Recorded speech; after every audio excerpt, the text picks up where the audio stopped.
Hi, Dad. How are you? I'm fine, Sally. How's the course going? It's going well, actually. I'm really enjoying my math course at the moment, mainly because it's not that difficult compared to the other modules. Good. And what about the tutors? What are they like? Well, I've got 4, and they're all highly knowledgeable. But Professor Jones is my favorite. I really respond well to the way he teaches. And are your fellow students nice too? Yes. I've made lots of new friends, and everyone seems to be very hardworking. The course has lots of group work, but to be honest, this isn't really the way I like to study. I prefer to study alone. Oh, well, I suppose not everything can be perfect. I know, Dad. You're right. In fact, there is one thing I'm a bit concerned about. My statistics module. I think I might not pass it. Well, let's wait and see, shall we? There's plenty of time to improve.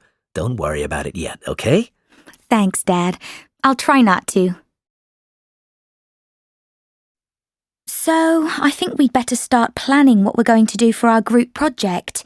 Have you guys had any ideas? I was thinking we should do something on extreme weather events, but I think Alex had some different ideas. Yes, maybe we should look into more localized weather conditions and the effects on the immediate environment. That's a good idea, Alex, but I don't think we'd be able to get much data on that, and we don't really have time to do our own research. What about doing something about the seasons? I think the seasons might be a bit too wide-reaching, when we take into account the wind patterns and pressure systems. Maybe you're right. Well, how about Tom's idea of extreme weather conditions? Yes, that sounds like a good idea. It's easy to break down into separate parts, and it certainly sounds more interesting. I'd quite like to cover monsoons. I've been doing some reading on them and they're quite interesting. Well, that sounds good. We should maybe take 2 areas each. That would make it easier for us to focus. Well, we've got lots to choose from. We could do blizzards, heat waves, droughts, cyclones. There are loads. Why don't you do blizzards too, Tom? I don't fancy doing them, but I wouldn't mind doing something on floods. They're linked to monsoons, I think, so it will be an easy transition. What do you fancy doing, Alex? Well, I could always cover winds. But that isn't really extreme enough. I could do hurricanes. They're pretty exciting. How about doing cyclones, Emma? I'd rather do heat waves and droughts, I think. I know a bit about them. I don't know anything about cyclones. Cyclones are really interesting. I can cover them. That sounds great.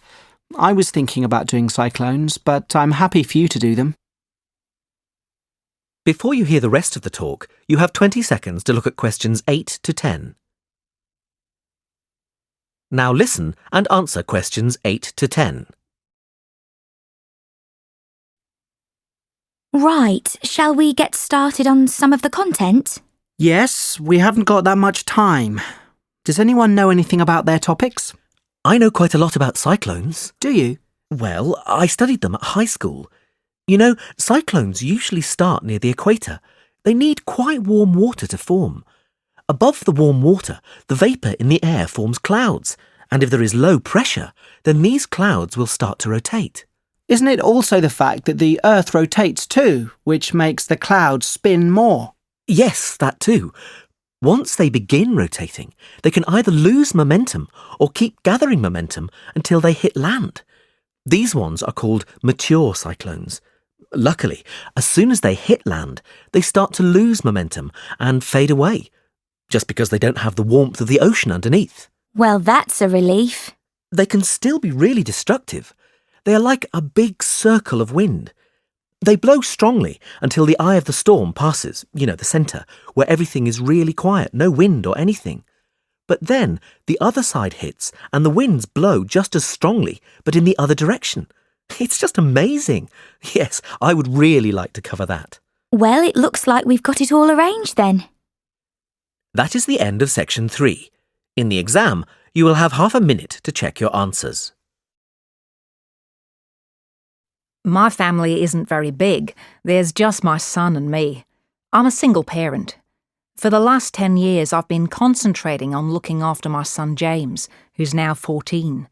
But now I've met someone special, and we've just got engaged. My fiancé has 4 kids of his own, and we're going to get married in July. James is really excited about it. He's looking forward to having brothers and sisters in his new step-family. We live as one big extended family. There are 7 of us in our household. Besides my husband and me and our children, there's my aunt and 2 of my cousins.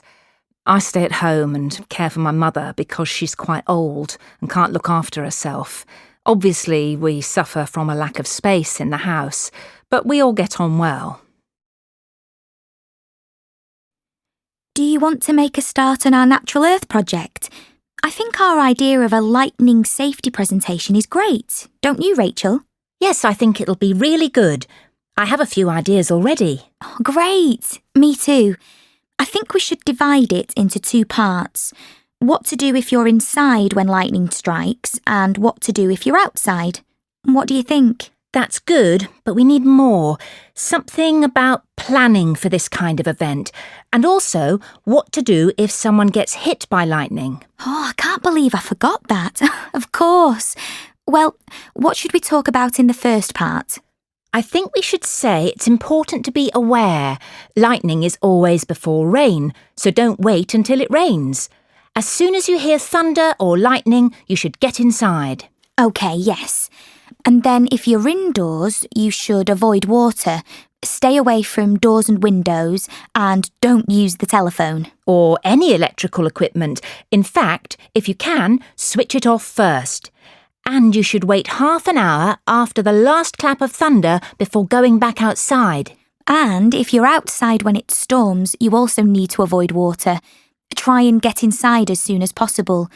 There are certain things you should avoid. Open spaces, anything large and made of metal. And of course, the obvious one, trees. But we should mention that if lightning strikes very near you, you need to crouch down. Oh, is that right? I thought you had to stand still. No, that's actually wrong. You're supposed to crouch down. And put your hands over your ears. The noise can damage your hearing if you don't. OK, I think we've got quite a lot here. Only the last part to go. Now, what to do if someone gets hit? I think we should say that it's very rare for someone to get hit by lightning. Our talk sounds as if there's danger all around. We should try and make it sound a bit more reassuring. Yes, you're right. We'll say it doesn't happen often. It's just better to be safe than sorry. But what should we say about getting hit by lightning? Well, I think we should say it's safe to touch people who've been hit by lightning. They don't have any electrical charge. If there's a first aider around, then they should help them. Otherwise, it's just best to call for an ambulance.